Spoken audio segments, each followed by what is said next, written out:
오늘 제목이 기도의 비밀입니다.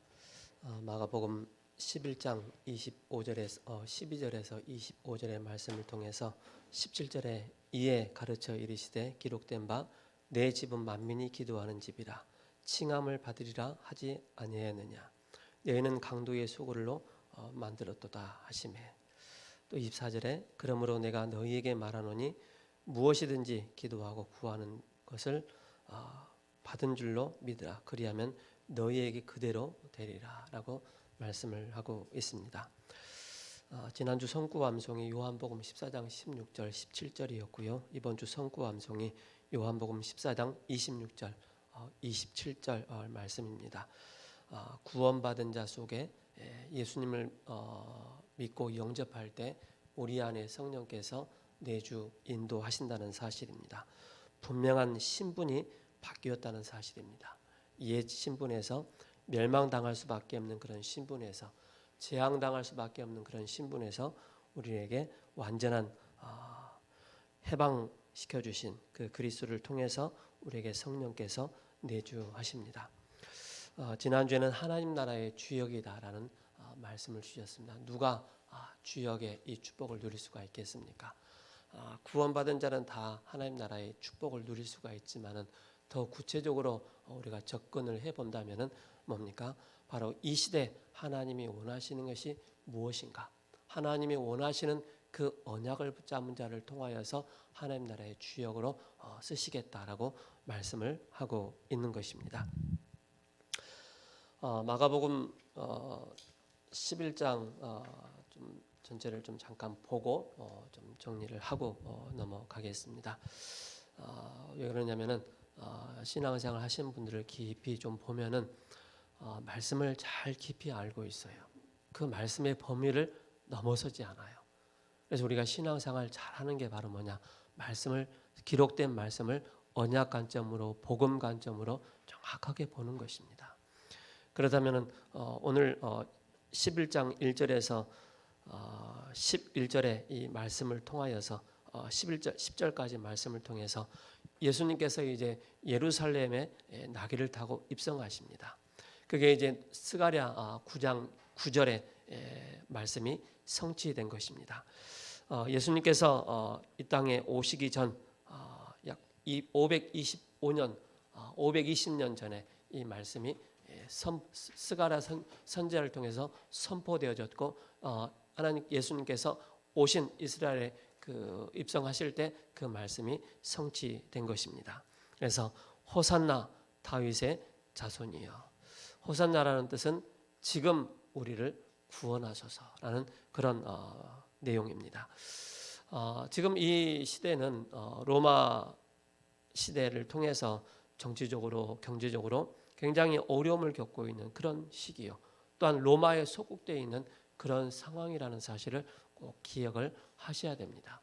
그러다 보니까는 그 많은 사람들이 갈급해 있는 게 있어요. 정치적으로 경제적으로 많이 부패해져 있기 때문에 뭔가 새로운 뉴 페이스를 찾기를 원했던 거예요. 그런데 정복의 왕으로 오신 것이 아니고 평강의 왕으로 이 땅에 나귀를 타고 예수님께서 이 땅에 오셨단 말입니다. 많은 사람들이 기대를 했어요. 다윗 같은 그런 큰 왕이 올 줄로 생각을 했는데 그런 왕이 아니었단 말입니다. 그런 모습을 또 보게 되어지죠. 그러면서 이제 11절에서 25절에 무화과 나무에 대해서 말씀을 하고 있습니다. 이 무화과 나무는 우리 화영 청년은 잘 알 거예요.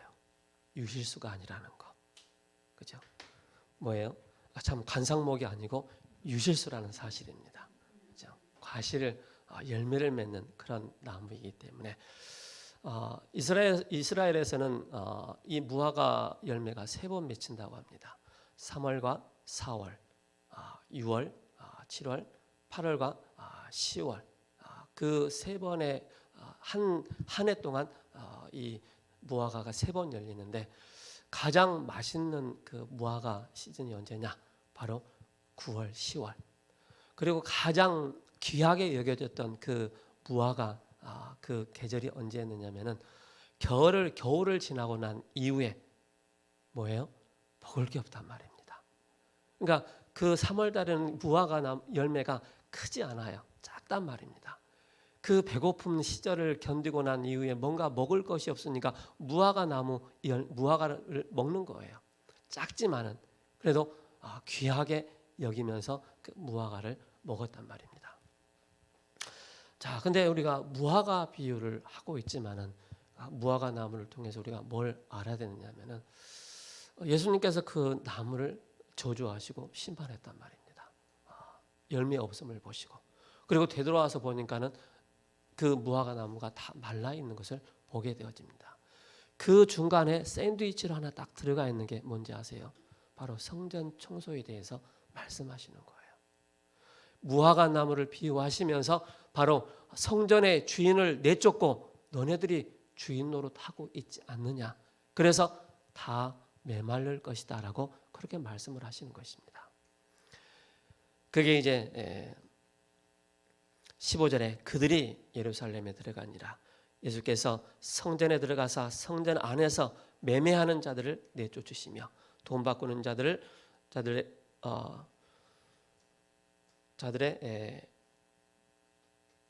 우상과 비둘기 파는 자들의 의자를 다 둘러엎으시고 이렇게 말씀하고 있습니다.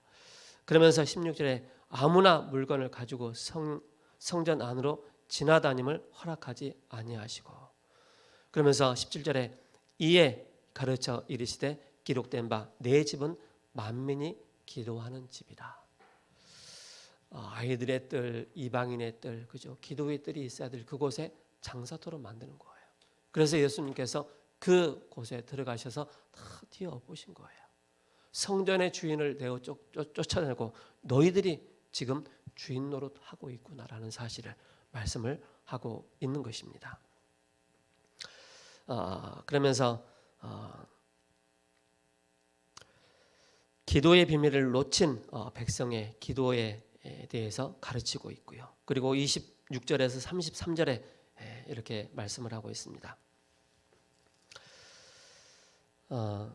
이제 여기서 뭘 말씀하시느냐면은 무화과 나무에 대해서 말씀을 하시면서 20절에 그들이 아침에 지나갈 때 무화과 나무가 뿌리채 마른 것을 보고 베드로가 생각이 나서 여짜오되 랍비여 보소서 저주하신 무화과 나무가 말랐나이다. 예수께서 그들에게 대답하여 이르시되 하나님을 믿으라라고 말씀하고 있습니다. 하나님을 제자들을 향해서 하나님을 믿으라. 근데 중요한 게 뭐냐면은 23절입니다. 내가 진실로 너희에게 이르노니 누구든지 이 산더러 들리어 바다에 던지라 하며 그 말하는 것이 이루어질 줄 믿고 마음에 의심하지 아니하면 그대로 이루리라 이렇게 말씀을 하고 있습니다. 스가랴 14장을 잠깐 좀 보시겠습니다. 스가랴 14장을 이렇게 보셔야만 이 말씀이 어떤 내용인지를 정확하게 알게 되어집니다. 14장 1절에 이렇게 말씀하고 있습니다. 4절에서 4절입니다. 그날에 그의 발이 예루살렘 앞 곧 동쪽 감람산에 서실 것이요 감람산은 그 가운데가 동서로 갈라져 매우 큰 골짜기가 되어서 산 절반은 북쪽으로 절반은 남쪽으로 옮기고 이렇게 말씀하고 있습니다. 예수님께서 지금 감람산에 서신 것입니다. 감람산을 서서 예루살렘을 향해서 말씀을 하시는 것입니다. AD 70년에 그 예수님께서 말씀하신 그 모든 성전이 다 무너질 것이다라고 이 말씀을 하시는 거예요. 감람산에서 예루살렘을 바라보시면서 그렇게 말씀하는 내용입니다. 그래서 무엇이든지 산에 옮긴다는 뜻이 우리가 막 산을 파서 막 옮긴다는 그 뜻이 아니란 말입니다. 이날이 오면 메시아 그리스도께서 오시면은 감람산에 서실 것이요. 그리고 예루살렘을 향해서 바로 이 말씀을 선포할 것이다 라고 말씀을 하고 있는 것입니다.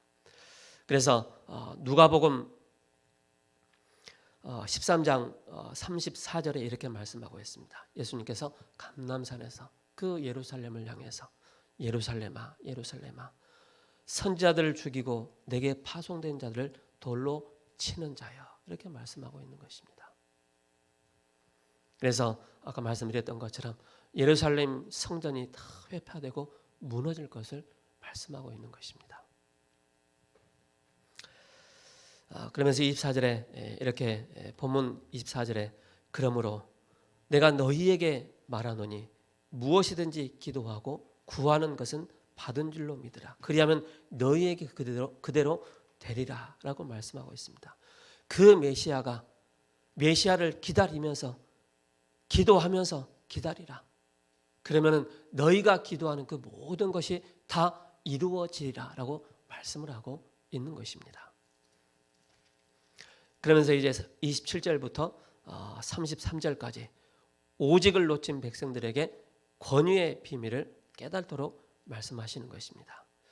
자, 여기에 27절에 보면은 그들이 다시 예루살렘에 들어가니라. 예수께서 성전에서 거니실세 때 대제사장들과 서기관들과 장로들이 나와서 여기에 세 부류가 나와요. 바로 대제사장, 장로와 서기관들. 그렇죠? 예수님께서 성전에 들어가서 거니시는데 이 세 사람들이 뭐예요? 직분을 가진 사람들이 예수님께 시비를 거는 거예요. 아니 도대체 이곳이 어디이기에 당신이 여기 들어와서 거느리느냐. 쉽게 말해서 빨리 나가라 라고 말씀하는 것입니다. 성전의 주인은 예수 그리스도이신데, 그렇죠? 그 성전의 주인을 내쫓는. 그러면서 29절에 예수께서 이르시되 나도 할 말을 너희에게 물으리니, 예수님께서 이제 장로들에게 얘기하니까 나도 너희에게 26절에 28절에 이르되 무슨 권위로 이런 일을 하느냐, 누가 이런 일을 할 권위를 주었느냐. 29절에 예수께서 이르시되 나도 할 말을 너희에게 이르노니 대답하라. 그러면 나도 무슨 권위로 이런 일을 하는지 이르리라. 질문에 대해서 다시 뭡니까? 이 대제사장들 향해서 질문을 하는 것입니다. 그럼 너희는 누구의 권위로 이렇게 하느냐라고 질문하는 거예요. 30절에 이제 여기서 어디로 들어가야 되냐면은 마태복음 3장으로 들어가야 돼요. 마태복음 3장을 통해서 세례 요한 그 시대를 우리가 좀 봐야 되는 것입니다. 그래야만이 이 본문이 이해가 되는 거예요. 30절에 요한의 세례가 하늘로부터냐 사람으로부터냐 내게 답하라. 예수님께 질문하시는 거예요. 31절 그들이 서로 의논하여 이르되 만일 하늘로부터라면 어찌하여 그를 믿지 아니하였느냐 할 것이니 그러면 사람으로부터 할까 하였으나 모든 사람이 요한을 참 선지자로 여김으로 그들이 백성을 두려워하는지라. 33절에 이에 예수께서 대답하여 이르시되 우리가 알지 못하노라 하니 예수께서 이르시되 나도 무슨 권위로 이런 일을 하는지 너희에게 이르지 아니하리라. 말씀을 하지 않겠다라고 말씀을 하는 것입니다. 그러면서 이제 마태복음 3장 1절에 11절을 통해서 아까 말씀드렸던 것처럼 성전의 실제 주인 예수님을 몰아내고 그 자리에 뭡니까? 교권이, 그죠? 오래된 이 교회를 장악하고 있는 대제사장, 장로, 서기관들이 교회 주인 노릇하고 있는 거예요. 그걸 얘기를 하는 것입니다. 그러면서 이제 이 사람들은 이제 마태복음 3장을 통해서 보면은 다윗의 혈통으로 우리가 낳은 것이 아니냐라고 얘기를 하고 있어요. 그들이 다윗의 혈통으로 왔기 때문에 그들이 으뜸이라고 생각하는 거예요. 그래서 우리가 교회에 오래 다니고 신앙생활 오래 하고 교회 직분을 받고 장로의 직분되고 그러면은요 그분들이 교회의 주인이라고 생각하는 거예요. 절대 그렇지 않습니다. 교회 주인은 예수 그리스도이십니다. 권위를 가지신 분은 오직 한 분밖에 안 계시는 거예요. 위에서 주시는 이 권위 예수 그리스도밖에 없다는 사실입니다. 이걸 저와 여러분들이 꼭 기억을 해야 됩니다. 그래서 마가복음 11장을 통해서 이 세 가지를 여러분 꼭 기억을 하셔야 됩니다. 자, 그렇다면은 우리 청년들은 꼭 기억을 해야 됩니다. 서론에 우리 청년들이 오실 메시아를 기다리고 그가 오신 것을 믿고 우리가 기도할 때 어떤 응답이 옵니까? 봐야 되겠습니다. 우리 청년들이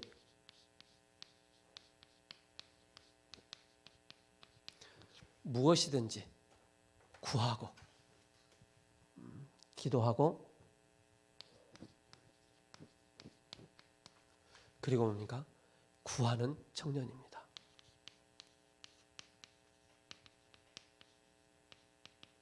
자, 예수님께서 실제 이 땅에 오셨습니다. 오셔서 우리를 성전 삼아 주시고 우리를 구원하실 뿐만 아니라 지금 함께 하십니다. 그렇다면 이 답을 가지고 있는 우리 청년들은 무엇이든지 기도하고 구하는 청년들이 돼야 됩니다. 자, 그렇다면 먼저 우리가 이 말씀 들어가기 전에 우리 청년들 기억하시기 바랍니다. 어느 장로님이 교회 주일날 회중기도, 대표기도를 하지 않습니까? 잘 들어보면은 특징이 있어요. 말씀이 잘 정리되어 있어요. 말씀이 잘 정리되어 있는 분들의 특징이 늘 기도가 되어지는 분들입니다. 기도가 안 되어지는 분들의 특징이 뭐죠? 말씀이 정리가 안 되어 있는 거예요. 내 인생 정리가 안 되어 있는 거예요. 내 삶의 정리가 안 되어 있는 거예요. 그러다 보니까는 실제 구하고 기도하고 그죠? 그게 안 되는 거예요. 그래서 우리 청년들은 무엇이든지 기도하고 구하는 우리 청년들이 됩니다. 그렇다면 우리 청년들에게 뭐가 임하느냐면 우리 청년들이 예레미야 33장 1절에서 9절의 말씀, 기도가 되어지는 사람들의 특징이 하나님의 말씀이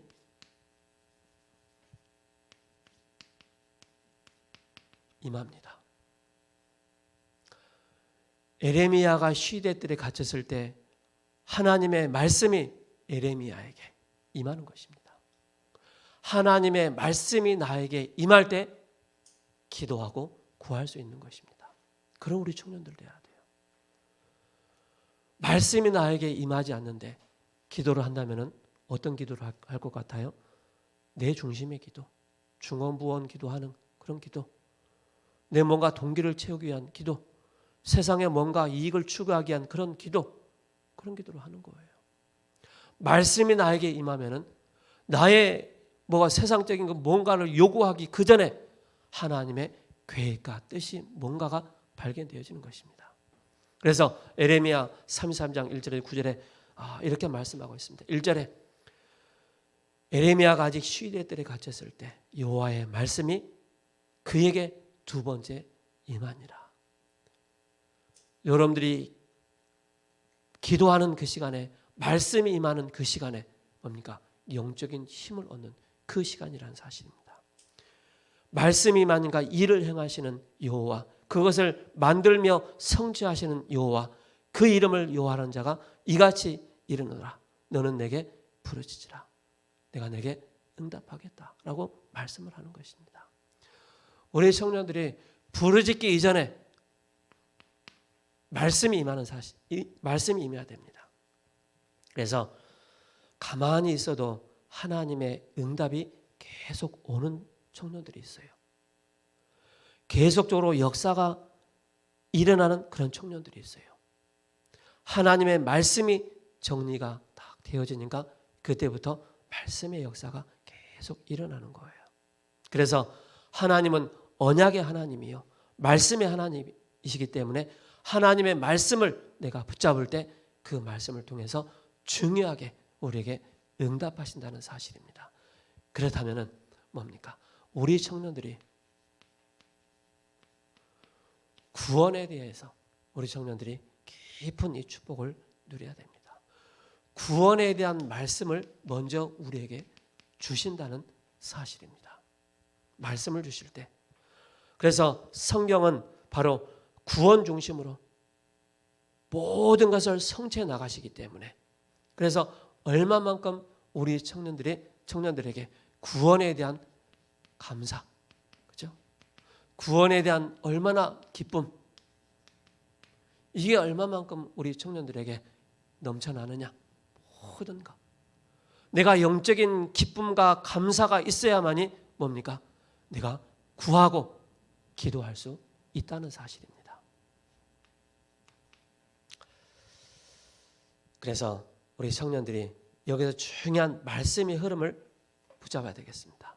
그 말씀의 흐름이 바로 복음의 흐름이 창세기 3장 15절에 여자의 후손이 오셔서 뱀의 머리를 상하게 할 것이다.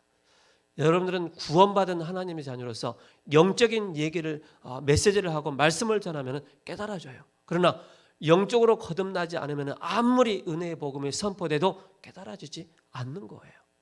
창세기 3장의 문제를 해결하신 그분은 바로 메시아 그리스도라는 사실입니다. 그래서 이 와중에 중간에 많은 내용들이 들어가 있지 않습니까? 그래서 마태복음 16장 16절에 주는 그리스도시요, 재앙을 이기시는 그리스도시요, 저주를 막는 그리스도시요, 창세기 3장의 문제를 해결하신 바로 그분은 그리스도라는 사실입니다. 그래서 오직 의인은 믿음으로 말미암아 살리려 함과 같으니라. 이 언약을 붙잡고 가는 거예요. 이 안에 구원에 대한 말씀, 구원의 감사와 감격과 기쁨이 우리에게 넘쳐나는 것입니다. 두 번째로 뭡니까? 우리 청년들은 많은 문제가 오고 어려움도 오고 고통도 있고 질병도 생기고 또 위기도 많이 있을 것입니다. 직장에 들어가면 너무나도 힘든 그런 상황들이 많이 발생될 것입니다. 이 속에서 우리 청년들이 이 구원에 남들이 알지 못하는 이 비밀을 딱 가지고 있다면 어떤 응답이 온지 아십니까? 복음이 성취되어지는 그 길을 따라가는 것입니다. 복음 성취의 그 길을 따라가는 우리 청년들 돼야 됩니다. 그래서 하나님은 복음 성취 중심으로 역사하고 계시기 때문에, 그래서 이 가운데 이 복음 성취의 그 길을 갔던 사람들이 바로 렘넌트 7명들이고 히브리서 11장의 그런 믿음의 사람들이었습니다. 우리 청년들은요, 창세기 3장, 6장, 11장의 그 허상을 보지 말고 실상을 봐야 됩니다. 실상을 보면은 뭐합니까? 이게 안 돼요. 구하여도 나를 위해서, 나의 유익을 위해서 구하는 거예요. 창세기 3장, 6장, 11장의 그 허상을 봐버리면 정말로 내가 구할 것이 무엇인가가 정확하게 나오는 것입니다.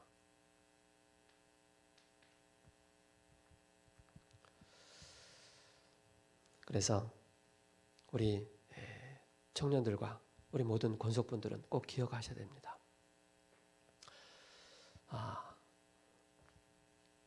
그래서 우리가 실상을 본다는 것이 굉장히 중요합니다.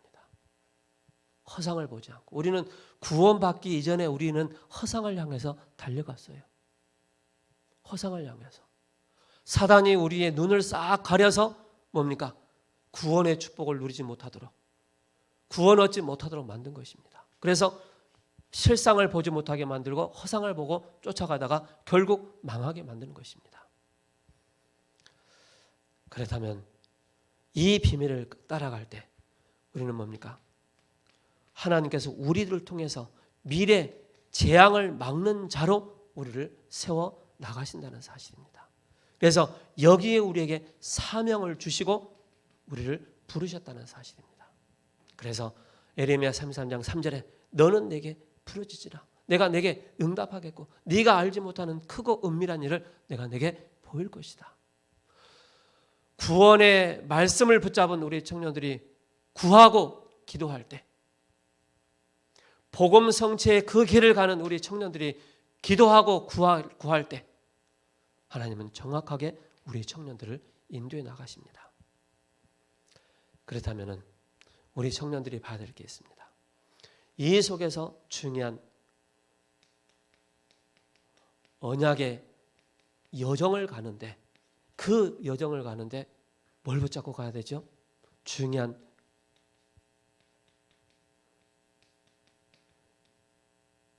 영적 안테나가 있어요. 이 영적 안테나를 딱 붙잡고 가는 것입니다. 뭔가 통해야 돼요. 뭔가 하나님과 통하지 않으면 자꾸 소통이 끊어지면, 나와 하나님과의 영적인 소통이 끊어지고 교회와 주의 종들과의 소통이 끊어지면 뭡니까? 그때부터는 자꾸 막히는 인생이 되는 거예요. 그래서 뭡니까? 여러분들이 기도하고 구하는 시간에 뭡니까? 여호와의 말씀이 우리 청년 회장에게, 여호와의 말씀이 우리 청년 사역자에게, 여호와의 말씀이 우리 청년들에게 임하는 그 시간입니다. 그렇죠? 그래서 우리는 다른 것이 아닙니다. 우리는 이 중요한 말씀이 나에게 정리될 뿐만 아니라 이제는 뭡니까? 언약의 여정을 가는데 이게 딱 정리가 되어 있어야 돼요.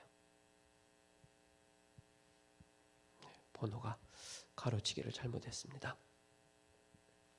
그래서 하나님의 말씀은 언약의 여정을 따라가는 그 길이기 때문에 기도는 그것을 연결하는 안테나 역할을 한다는 사실입니다. 안테나 역할을 하는 거예요. 우리가 운전을 하다가 초행길을 가잖아요. 모르면 내비켜야 돼요. 우리를 인도하잖아요. 우리의 삶에 중한 문제가 생기고 어려움이 딱 닥쳤다. 그러면 빨리 영적인 안테나를 딱 켜야 돼요. 그래야만 우리 청년들이 모든 직장 삶 속에서, 학업 현장에서 우리 청년들이 승리할 수 있는 것입니다. 그래서 기도는 뭐냐? 기도는 나의 영적 상태를 바르게 체크하는 것입니다. 나의 영적 상태를 바르게 확인하는 것입니다. 그래서 기도는 과학적으로 설명하면 너무 어렵잖아요. 그래서 우리의 뇌, 영혼에 하나님의 말씀이 각인되어질 때 그때부터 영적인 치유가 되어지는 것입니다. 그래서 기도만 할 수 있다면, 그렇죠? 예수 그리스도의 이 복음 다 알고 있지 않습니까? 우리의 구원자 되신 이 그리스도 알고 있지 않습니까? 그래서 우리는 기도할 때 어떤 일들이 일어납니까? 우리가 기도하는 그 시간에 분명하게 성령의 그 역사하심이 나타납니다. 기도할 때 흑암 세력이 무릎 꿇는 그 시간입니다. 기도하는 그 시간에 주의 천군과 천사가 동원되어지는 그 시간, 이 비밀을 알고 있으면 당연히 우리는 뭡니까? 기도하는 그 시간이 나에게 가장 행복한 거예요. 이 행복을 놓쳐버리고 다른 것에 허상을 향해서 부르짖는다면 하나님과 맞지 않는 거예요. 그래서 우리 청년들은 이미 뭡니까? 신분이 바뀌었기 때문에 그런 것입니다. 운명에 매여 있을 수밖에 없는 우리의 신분, 과거의 신분이죠. 그 과거의 신분에서 해방받은 것입니다. 운명과 저주의 그 신분에서 완전히 해방받은 것입니다. 그래서 운명이 바뀐 그런 나의 신분이라는 사실입니다. 이제는 점칠 필요 없어요. 굿할 필요 없어요. 날 잡을 필요 없어요. 우리에게 뭡니까? 권세입니다. 권세는 바로 뭡니까? 나의 영적인 시스템이 딱 세워지는 것입니다. 영적인 시스템이 기도할 수밖에 없는 기도가 되어지는 그런 시스템이 세워진 것입니다. 그래서 말씀드렸던 것처럼 영적인 시스템이 딱 세워지면은 정말로 내가 행복자가 되는 거예요. 굳이 말을 많이 하지 않아도 남들이 봤을 때, 오, 저 사람 뭔가 있네. 그렇게 오는 거예요. 그래서 저 사람들이 뭘 가지고 가야 되겠습니까? 저 사람들은 많은 상처가 있어요. 그리고 또 쉽게 말해서 상처뿐만 아니라 또 한도 있어요. 가지지 못한 한, 배우지 못한 한, 많은 한이 있어요. 그리고 뭡니까? 또 많은 병이 있어요. 영적인 질병, 육신의 병, 그죠? 이게 뭘로 바뀌어야 되느냐? 바로 길이 돼야 되는 거예요. 하나님을 만나는 그 길이 되어지고 기도 속에 들어갈 수밖에 없는 그 길이 되어지는 것입니다. 우리는 상처를 상처로만 잡고 있으면 절대 치유가 안 되어지는 거예요. 하늘 한으로, 육신적인 한으로 붙잡고 있으면 절대 하나님과 연결이 안 되어지는 거예요. 그래서 뭡니까? 내 질병이 하나님을 만나는 그 길이 되어지고 내가 가지고 있는 육신의 한이 하나님을 만남으로써 영적인 한으로 바뀌어지고 다 바뀌어지는 것입니다. 그래서 진정한 치유가 되어지는 그런 응답을 받게 되어지는 것입니다. 그래서 우리는 뭡니까? 당연히 이 비밀 속에서 서밋의 이 축복을 누리게 되는 것입니다. 그렇다면 우리가 오늘 강단을 통하여서 우리가 뭘 봐야 되겠습니까? 우리는 세 가지, 우리는 이번 올바른 응답을 받는 우리 청년들 되어야 됩니다.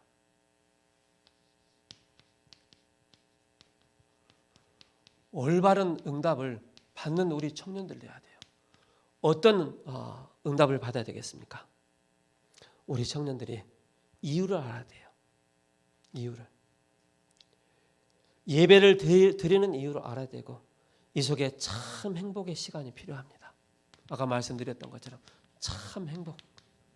그 참 행복의 시간이 필요한 거예요. 그게 바로 정시 기도입니다.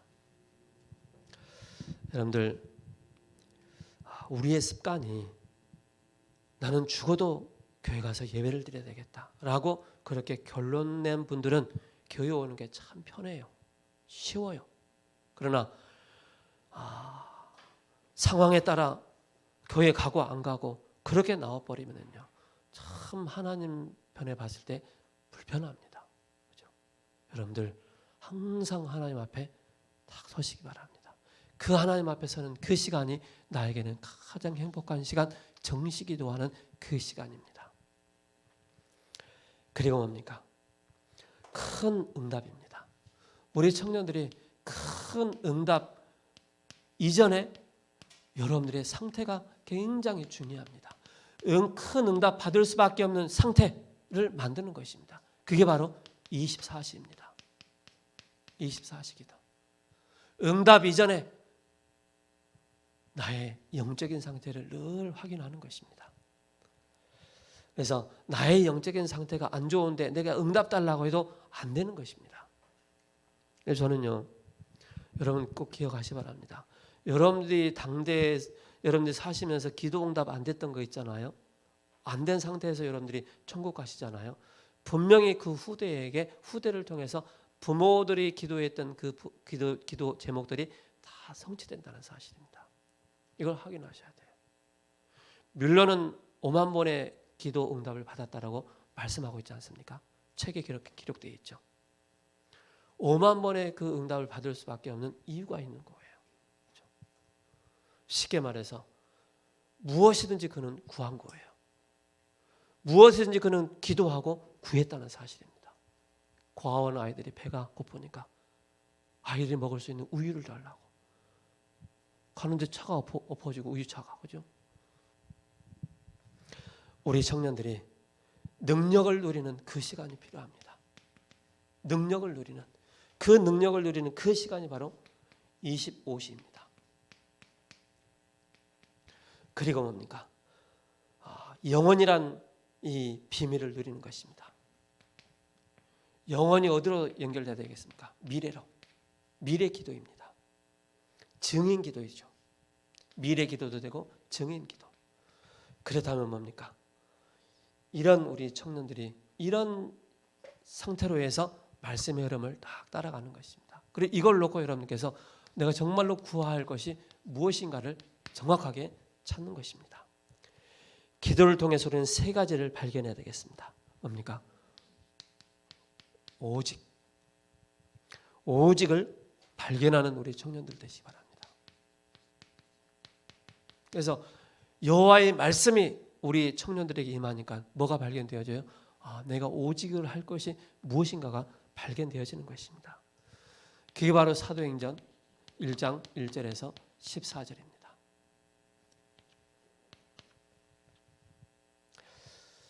그 가운데 뭡니까?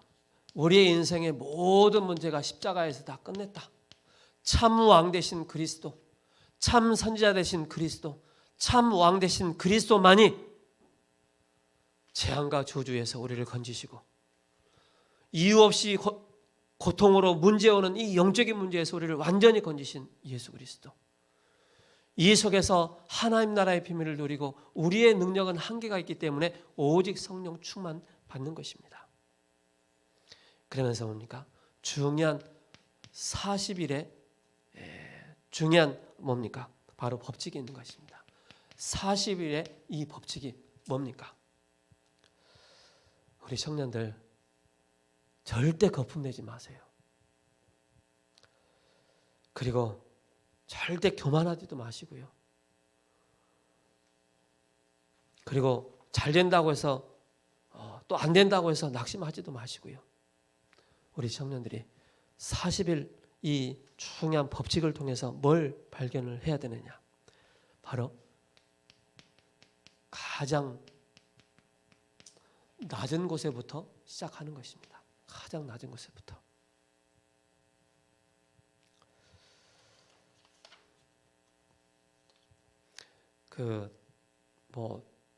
장인이라는 소리를 듣는 분들이 계시잖아요. 장인의 그 명칭을 부여받은 사람들의 특징이 저 낮은 곳에부터 시작했어요. 남들이 하지 않는 것을 거기에 들어가서 수십 년 동안 쌓아오면서 그게 장인의 그 명칭까지 받게 되는 거거든요.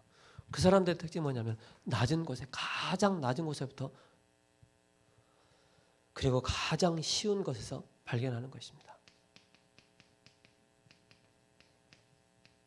그래서 우리 청년들이 나에게 미션이 뭔가, 이 미션을 찾을 때 어떻게 찾아야 되느냐면요, 내가 가장 좋아하는 게 뭐냐, 내가 가장 쉽게 하는 게 뭐냐, 내가 잘하는 게 뭐냐, 이 속에서 나의 미션을 찾는 것입니다. 잘하는 걸 가지고 하면 되는 것입니다.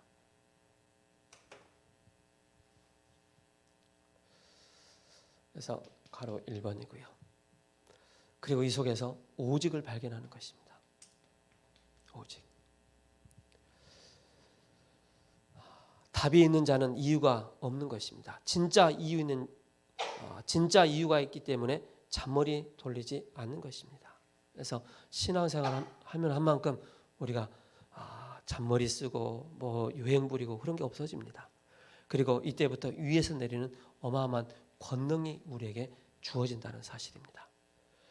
권세라고 하죠. 그리고 오직의 응답이, 오직의 답이 딱 나오는 것입니다.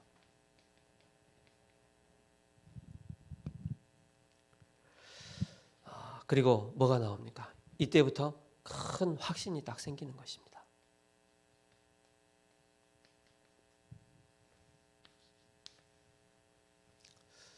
큰 두 번째로 우리 청년들이 그렇다면 나의 오직을 발견했다면 뭡니까?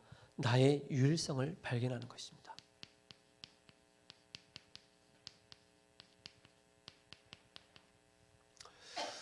여러분들 절대 여기에 빠지지 마시 바랍니다. 나의 영적인 무능, 무기력, 그게 절대 빠지지 마시 바랍니다. 빠졌다 할지라도 다시 그리스도 붙잡고 올라오시기 바랍니다. 예배 한번 놓쳤다 할지라도 다시 언약 붙잡고 예배 회복하시기 바랍니다. 코로나 핑계 댈 거 없습니다. 그렇죠? 코로나 핑계 댈 거 없어요. 코로나 기간 지금이지만은 식당에 가보고 카페 가보니까 막 마스크 벗고 난리가 아니에요. 그런 데는 마음껏 가는데 교회는 안 온다. 그죠? 빨리 여러분 우리 청년들의 생각을 빨리 바꿔야 돼요. 내가 어디에 있든지 하나님을 바라보고 허상을 바라보지 않고 실상을 바라보고 영적인 깊은 비밀 속으로 들어가는 것입니다. 그렇다면 이때 유일성을 발견하는데 어떤 유일성입니까? 사도행전 2장 1절에서 18절입니다. 이때 오순절날 그 마가다락방에 그 성령께서 역사하심으로 이제는 말씀이 성취되어지는 그 응답 속에 있게 되는 것입니다. 그래서 10일 동안 기도하는데 총한 응답을 오직을 가지고 기도하는 것입니다. 오직을 가지고 집중 기도하는 것입니다. 두 번째 뭡니까? 작은 것에서 발견하는 것입니다. 그 발명가들의 특징이 큰 데서 발명하지 않았어요. 작은 것에부터 뭡니까? 발견을 했다는 사실입니다. 그래서 여러분께서 아마 콰이어 타임이라고 하잖아요. 조용한 시간. 그 시간을 놓고 우리 청년들이 한번 깊이 한번 생각도 해보시고요. 깊이 기도도 해보세요. 그러면요, 하나님께서요 많은 것을 깨닫게 하십니다. 그 시간이 있어야 돼요. 내가 하나님을 향해서 중요한 뭡니까? 영적 시스템을 가지고 하나님께 고민하지 말고요. 한번 깊이 하나님께 질문을 해보시고 하는 그 시간을 가져보시 바랍니다. 그러면 하나님은요, 그때그때마다 또 시간이 지나고 난 이후에 그 기도했던 내용들이 깨닫게 되어지고 응답으로 온다는 사실입니다. 이 답을 가지고 있어야 돼요. 이 답을 가지고 있어야만이 작은 것에서 발견을 하게 되는 것입니다. 그래서 우리 청년들은요, 무한한 영적인 갱신을 해야 돼요. 무한한 영적 갱신을 하지 못하면 사람에 의해서 갈등 때문에 무너진단 말입니다. 환경 때문에 무너진단 말입니다. 내가 가지고 있는 이 문제 때문에 무너질 수밖에 없는 거예요.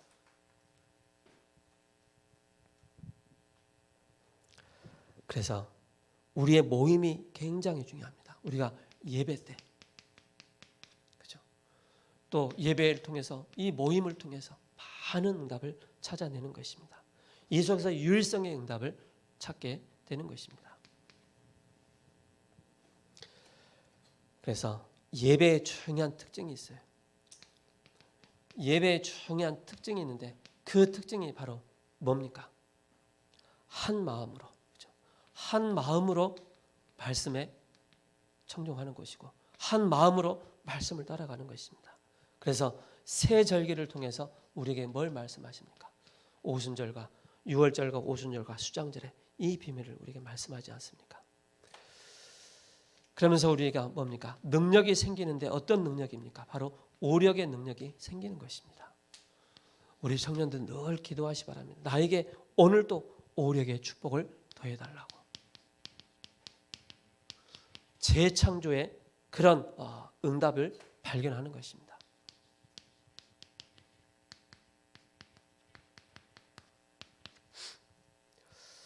날마다 이제는 사도행전 2장 1절에서 43절에서 47절입니다. 그죠?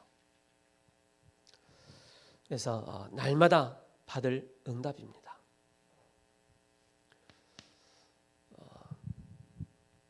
저는요 교회 와서 예수님 믿기 전에 하고 예수님 믿고 나서 제가 늘 말씀드리지 않습니까? 성령의 그 충만함과 성령의 역사하심을 좀 알고 나서 하나님의 그 능력은 무한하시구나 라는 것을 좀 보게 됐어요. 그래서 전적으로 내가 해야 될 것은, 우리 청년들이 해야 될 것은 하나님을 100% 의지하고, 그죠? 하나님을 100% 의존을 하는 것입니다.